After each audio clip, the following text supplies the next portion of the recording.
Welcome to Khuleshwar genius CBSE school Ambajogai. Khuleshwar genius CBSE school में आप सभी का स्वागत है। आज हम देखेंगे कक्षा 7वीं के लिए हिंदी विषय का अध्ययन करेंगे। पिछली तासिका में हमने देखा कि लेखक शिव प्रसाद सिंह वो कैसे हैं, कठिनाई पड़ते ही अपना आपा खो देते हैं, मतलब वो डर जाते हैं, उनकी एक कमज़ोरी है। इसके बारे में हमने जाना। उसी के साथ उन्होंने क्या कहा कि उनके दिमाग में एक छोटी सी तस्वीर आ गई। कौन सी? कि गांव में जब बारिश होती है तो बारिश के दिनों में गांव कैसा होता है, ये सब चीज़ें उन्होंने देखी। उसी के साथ कौन से तालाब में कूदना या झाग भरे जल में कूदना, ये वहाँ के क्या है, विशेषता है। मगर इस साल उनको ये नहीं हो पाया, क्योंकि वो क्या कहते हैं कि वो उनको बुखार था, ज्वर मीन्स बुखार था। तो बुखार था, दिन भर वो चादर में लपेटे ओढ़कर सो गए और रात होने पर ही उठे। फिर बाद में उनका बुखार कम नहीं हो रहा था, लेकिन उनकी बार बार देखभाल कौन कर रहा था? तो उनकी दादी माँ बार बार उनके माथे पर हाथ लगाती, पेट पर हाथ लगाती, छू कर देखती बुखार उतरा या नहीं, और घर में सभी से 100 प्रकार के प्रश्न पूछती और कहती ये खिलाया क्या, वो खिलाया क्या, क्यों, ऐसा क्यों? इसके बारे में हम आज जानकारी लेंगे। दादी को इतना प्यार उनसे क्यों था, क्यों, या दादी के ऊपर वो इतना प्रेम क्यों करते थे, ये सब जानकारी आज हम इस तासिका में लेंगे। ये उनके दादी का चित्र है जो हमारे पुस्तक में दिया गया है। आप देखेंगे इसके आगे का भाग। वो बीमार थे, यहाँ तक हमने जाना। अब उसके आगे का भाग। दादी माँ को गंवई गांव की 50 किस्म की दवाओं के नाम याद थे। गांव में कोई बीमार होता उसके पास पहुँचती और वहाँ पे भी वही काम, हाथ छूना, माथा छूना, पैर छूना, फिर भूत से लेकर मलेरिया, सरसाम, निमोनिया तक का अनुमान विश्वास के साथ सुनाती। महामारी और विषुचिका के दिनों में रोज़ सवेरे उठकर स्नान के बाद लौंग और गुड़ मिश्रित जलाधार गुगल और धूप सफाई कोई उनसे सीख ले। दवा में देर होती, मिश्री या शहद खत्म हो जाता, चादर या गिलाफ नहीं बदले जाते तो वे जैसे पागल हो जाती। बुखार तो मुझे अब भी था, नौकर पानी दे जाता, मेस महाराज अपने मन से पकाकर खिचड़ी या साबू, डॉक्टर साहब आकर नाड़ी देख जाते और कुनेन मिक्सचर की शीशी की तिताई के डर से बुखार भाग भी जाता है, पर न जाने क्यों ऐसे बुखार को बुलाने का जी नहीं होता।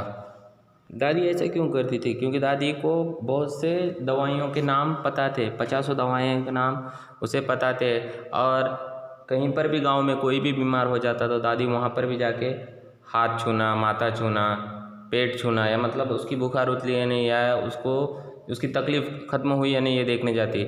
और जब महामारी आती है तब भी महामारी के दिनों में दादी रोज़ सवेरे उठकर स्नान करके लौंग और गुड़ मिश्रित जलाधार और धूप लेती है, और दवा में देर होती तो मिश्री या शहद खत्म हो जाता, तो चादर या गिलाफ नहीं बदले जाते तो वे जैसे पागल हो जाती। मतलब बीमार की अच्छी देखभाल ना करने पर दादी चिढ़ जाती। देखिए, लेखक कहता है बुखार तो मुझे अभी भी आता है, नौकर पानी दे जाता है, मेस महाराज अपने मन से पकाकर खिचड़ी या साबू, डॉक्टर सब आकर नाड़ी देख जाते हैं, और कुनेन मिक्सचर की शीशी की तिताई के डर से बुखार भाग भी जाता है, पर न जाने क्यों ऐसे बुखार को बुलाने का जी नहीं होता। मतलब लेखक को आज भी बुखार आता है, लेकिन उस टाइम दादी जो केयर करती थी आज केयर कोई नहीं कर सकता, ऐसे लेखक कहते हैं। क्योंकि नौकर पानी देता है और जो खाना बनाने वाले महाराज हैं वो खाना बनाते हैं, उनके मन से कभी खिचड़ी बनाते हैं तो कभी साबू बनाकर दे जाते हैं, डॉक्टर साहब आके नाड़ी चेक करते हैं, मगर वो शीशी देखकर, मतलब दवा की वो बोतल देखकर ही बुखार भाग जाता है। लेकिन ऐसे बुखार को ना ही बुलाना अच्छा लगता है। जैसे कि आप देख सकते हैं कि दादी उनका देखभाल करती थी, लेकिन अब उनको डर लगता है कि ऐसा बुखार कभी ना आए। जैसे कि आप इस चित्र में देख सकते हैं कि दादी वो सामने जो स्त्री है उसको उपदेश दे रही है कि आप अच्छी तरह से, ठीक तरह से काम करो, मतलब जो भी आपका काम है वो ठीक तरह से करना चाहिए। आपकी दादी, आपके घर पे भी आपकी दादी हर किसी को काम बताती है, सुनाती है, खरी खोटी भी सुनाती होगी। और इससे क्या होता है, लोगों का ध्यान या घर वालों का ध्यान काम में रहता है। अब आगे देखते हैं। किशन भैया की शादी ठीक हुई, दादी माँ के उत्साह और आनंद का क्या कहना। दिन भर गायब रहती, सारा घर जैसे उन्होंने सर पर उठा लिया हो। पड़ोसिनों आती, बहुत बुलाने पर दादी माँ आती, बहन पूरा न मानना। मतलब उसका भाई किशन भाई की शादी हुई थी जो ठीक ठाक से हुई और सबको बहुत आनंद हुआ उसकी शादी पर, लेकिन दादी शादी के बाद दिन भर गायब रहती और सारा घर जैसे उन्होंने सर पर उठा लिया हो। पड़ोसिनों से आती, बहुत बुलाने पर दादी माँ आती, बहन बुरा न मानना। मतलब वो कहती कि आ जाओ, बुरा मत मानो। कार परोजन का घर ठहरा, एक काम अपने हाथ से न करूं तो होने वाला नहीं। जानने को यूँ सभी जानते थे कि दादी माँ कुछ करती नहीं, पर किसी काम में उनकी अनुपस्थिति वस्तुतः विलम्ब का कारण बन जाती। और जैसे कि जो बूढ़े लोग होते हैं उनसे काम तो कोई होता नहीं है, ये सभी को पता है, लेकिन वो रहने के बाद हमको क्या होता है, काम करने की प्रेरणा मिलती है, लेकिन उनकी वजह से हमारे काम कुछ देरी से भी हो जाते हैं। जैसे कि आपके घर पे भी कोई ना कोई बुज़ुर्ग होगा, लेकिन वो काम तो नहीं होता क्योंकि उनका शारीरिक जो श्रम करने की ताकत होती है वो कम हो जाती है, लेकिन उनकी वजह से वो काम में मदद ना होते हुए भी उनकी वजह से हमको काम तो करना ही पड़ता है, लेकिन कभी कभी उनकी वजह से हमें काम में देरी भी हो जाती है। पर किसी काम में उनकी अनुपस्थिति वस्तुतः विलम्ब का कारण बन जाती है। अगर वो नहीं आए, समझो घर में कोई प्रोग्राम है, अगर वो घर का बड़ा ही ना हो तो क्या प्रोग्राम हो सकता है क्या? नहीं। इसलिए घर में बुज़ुर्ग होना या बड़े लोग होना भी अच्छी बात होती है। उन्हीं दिनों की बात है, एक दिन दोपहर को मैं घर लौटा। बाहरी निकसार में दादी माँ किसी पर बिगड़ रही थी। देखा पास के कोने में दुबकी रामी की चाची खड़ी है। सोना होगा धनो, रुपए मैं सूद के साथ आज दे। तेरी आंख में तो शर्म ही नहीं है, मांगने के समय कैसी आई थी, पैरों पर नाक रगड़ती, फिर किसी ने एक पाई भी न दी।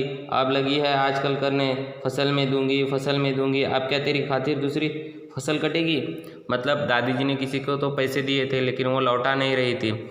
और उस दिन क्या हुआ था, लेखक अपने गांव आया था, तो दोपहर में घर आने के बाद उसने देखा कि दादी उस चाची पर चिल्ला रही थी, और जब माँ पैसे चाहिए थे तब तो कितना शरीफ और अच्छी बनकर आई थी। आप पैसे देने के टाइम में आनाकानी कर रही है, आज दूंगी कल दूंगी कह रही है, फसल इस फसल पे दूंगी उस फसल पे दूंगी। तो दादी कहती है अभी क्या तेरी दूसरी फसल कटवानी है?